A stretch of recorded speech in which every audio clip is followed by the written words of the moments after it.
আজ আমরা অমিল মেথডের একটা অঙ্ক করব। যে অঙ্কটা প্রায় আমাদের ব্যাংক, বিসিএস বা অন্যান্য নন-ক্যাডার জবগুলোতে আসে। গত ক্লাসে আমরা করছিলাম মিল মেথড। তিনটি সংখ্যা যোগফল দেওয়া আছে, পরের তিনটা, বা চারটি দেওয়া আছে, পরের চারটা, বা পরের চারটা দেওয়া আছে, আগের চারটা করতে হবে। কিন্তু এইটাই একটু অন্যরকম। পরপর পাঁচটি সংখ্যার যোগফল দেওয়া আছে। এটা নিয়ম হচ্ছে যে সংখ্যাটা থাকবে,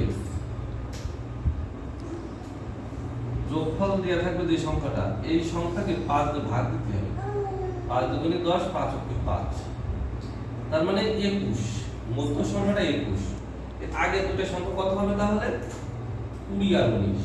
এর পরে দুটো কত হবে? 22, 23। এই কিন্তু পাঁচটা সংখ্যা। এখন পাঁচটা সংখ্যা যোগ করলে 105 হয়ে যাবে।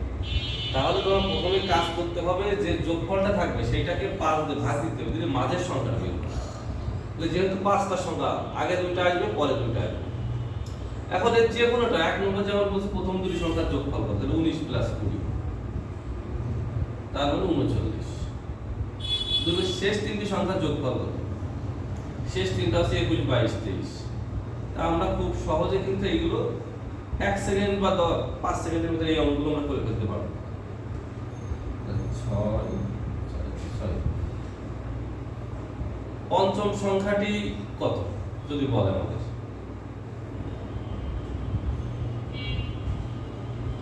পঞ্চম সংখ্যাটা হচ্ছে 23। সেই দুটি সংখ্যার যোগফল কত? 22 প্লাস 23,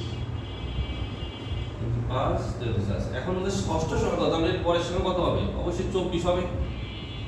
তাহলে এইভাবে আমরা যে কোনো অমিল মেথডের অঙ্ক, পাঁচটি পূর্ণ সংখ্যার যোগফল দেওয়া আছে, আমরা যদি মাঝের সংখ্যাটা বের করতে পারি, তাহলে যে কোনো এর ভিতরে যে টার্মটি চাপ, প্রথম দুটির যোগফল, মাঝের দুটোর যোগফল, তৃতীয় বা চতুর্থ সংখ্যার যোগফল, বা পঞ্চম সংখ্যা কত, ষষ্ঠ কত, সপ্তম কত, যে কোনো ধরনের প্রশ্ন আসলে কিন্তু আমরা খুব সহজে অঙ্ক করে ফেলতে পারবো।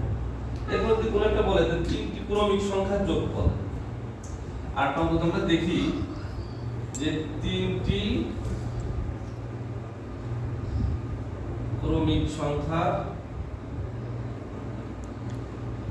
যোগফল 123।